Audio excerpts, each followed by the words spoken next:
Bonjour tout le monde, c'est Maud, je vous retrouve pour une nouvelle vidéo, un nouveau point lecture dans lequel je vais vous parler du tome 2 d'Une braise sous la cendre, Une flamme dans la nuit de Sabataïr, paru aux éditions PKJ. Ensuite on va replonger en enfance avec L'espionne qui aimait la cantine. C'est écrit par Pamela Bouchard et c'est aux éditions Poulpe Fiction. Et pour finir, je vous parle d'un e-book avec Les yeux de Slimane Baptiste Beroun, paru chez Brajlon.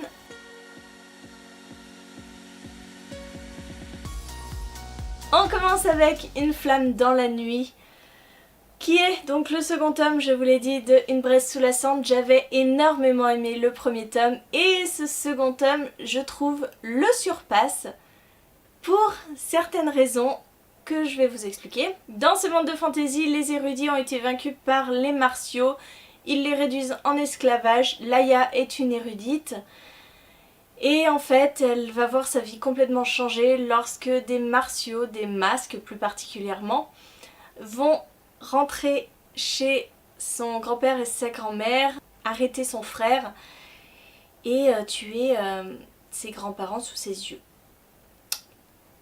À ce moment-là, elle va vouloir aller libérer son frère, mais pour cela elle va devoir passer par Blackleaf. C'est une école où les masques apprennent à devenir de grands soldats, des grands guerriers, et elle va se mettre au service de la plus terrible, la pire de tous, et voilà. Nous avons Laïa d'un côté, nous avons Elias de l'autre qui est lui aussi un masque qui fait sa dernière année à Blackleaf. Et ces deux-là vont se rencontrer et vont peut-être avoir quelque chose en commun, mais je ne vous en dis pas plus. Le tome 1 avait été une excellente lecture malgré le fait qu'il y avait une sorte de double triangle amoureux qui moi me gênait un peu.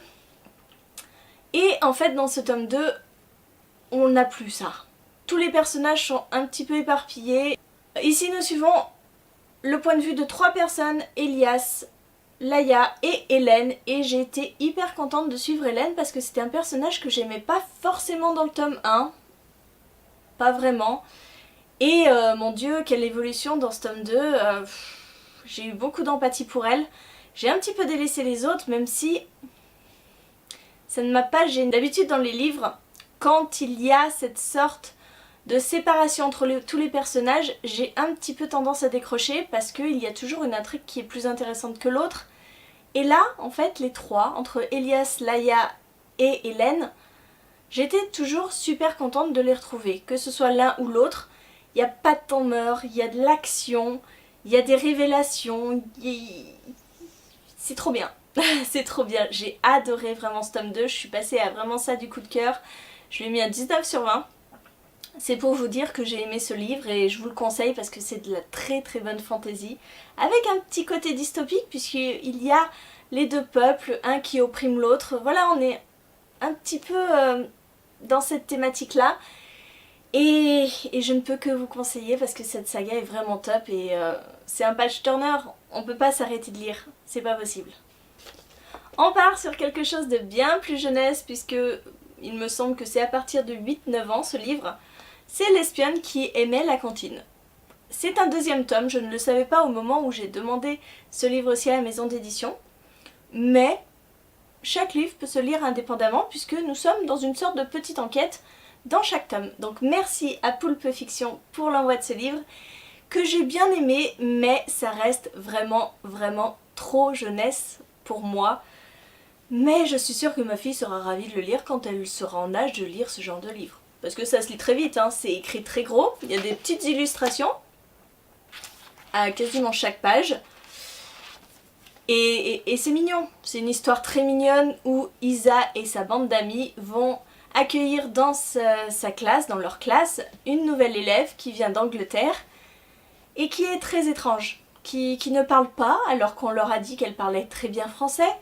Même quand on parle en anglais, elle ne répond pas.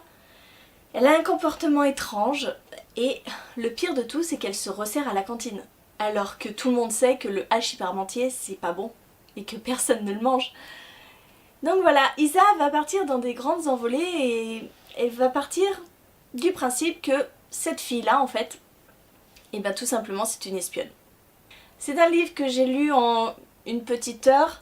C'est plutôt agréable, hein, mais c'est vrai que c'est très très jeunesse. On a des passages qui, moi, m'ont pas forcément parlé. Mais bon, on suit un groupe qui est très imaginatif, hein. Ils inventent des théories complètement farfelues. Il y a un petit peu d'action, parce qu'ils vont mettre en pratique leurs théories. Et on est quand même un petit peu attiré pour savoir en fait qui est cette fille. Quel est son secret et pourquoi est-elle aussi bizarre. Donc ça a bien marché, mais bon, c'est pas extraordinaire. Je m'attendais peut-être à plus et c'est vrai que voilà, les tournures de phrases vraiment très très très enfantin. Je pense même que ça peut se lire avant 8 ans. Mais bon, je peux quand même le conseiller parce que c'est quand même assez drôle et puis le final est plutôt sympa. Le dernier livre dont je vous parle, c'est un e-book, donc je vais me décaler pour vous mettre la couverture ici, que j'ai eu grâce à la plateforme NetGalley, donc je les remercie et je remercie Brajlon pour cet envoi. Et nous sommes dans toute autre chose, fini la jeunesse. Non, là nous sommes dans un thriller psychologique avec une bonne dose de fantastique. Je vous pose le décor, nous sommes dans un asile psychiatrique dans les années 50, juste après la Seconde Guerre mondiale. D'ailleurs, nous retrouvons des éléments qui nous montrent bien le passage de cette grande guerre dans cet asile. Nous sommes tout en haut d'une colline, en province, et des vents fouettent ce paysage un petit peu ravagé. Tout le personnel de l'hôpital attend l'arrivée d'un imminent professeur qui doit ausculter une patiente à eux, une patiente qui souffre d'une maladie très rare, la prosopagnosie. Je crois que je l'ai dit correctement, et je crois, c'est pas sûr. Et donc tout le monde attend ce professeur, sauf que à la place arrive une jeune femme, une étudiante, qui vient se présenter en disant qu'elle vient de la part du professeur et que lui ne viendra pas. Donc tout le monde n'est pas forcément ravi de cette arrivée, surtout que la jeune fille est très bizarre. Elle est très froide, très renfermée, et elle a l'air de vouloir mettre son nez un petit peu partout dans l'hôpital, ce qui ne plaît pas du tout au directeur ou même au chirurgien en chef. Lucie, de son petit prénom, va découvrir que pas mal de patients reçoivent dans la nuit la visite d'une étrange apparition des yeux jaunes qui apparaissent dans un coin de la pièce et qui leur demandent de les regarder.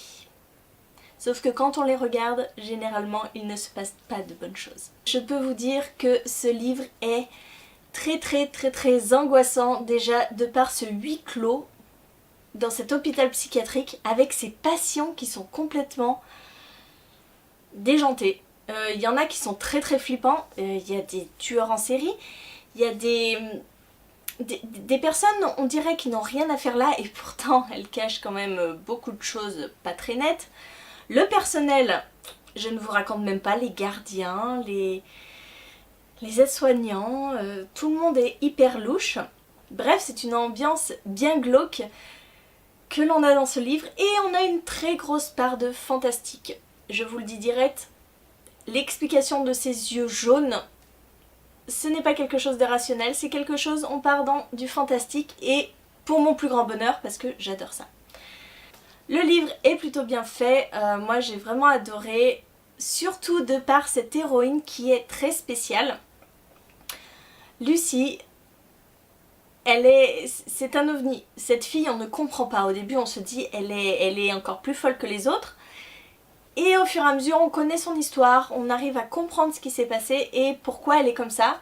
Et je me suis attachée à elle et j'ai beaucoup aimé. J'ai beaucoup aimé m'attacher à un personnage qui est très atypique. Mais je vous recommande ce livre parce que là, pour la période d'Halloween, je pense que il est parfait pour vous donner des frissons et pour vous faire trembler dans cette ambiance asile psychiatrique. Voilà, je vous ai présenté ces 3 dernières lectures. J'espère que cette vidéo vous a plu. Je vous attends en commentaire pour que vous me disiez si vous avez déjà lu un de ces livres, si certains vous font envie ou pas. Et en attendant, je vous fais des gros bisous, je vous souhaite une très bonne journée, de très bonnes lectures et je vous dis à très bientôt pour une nouvelle vidéo.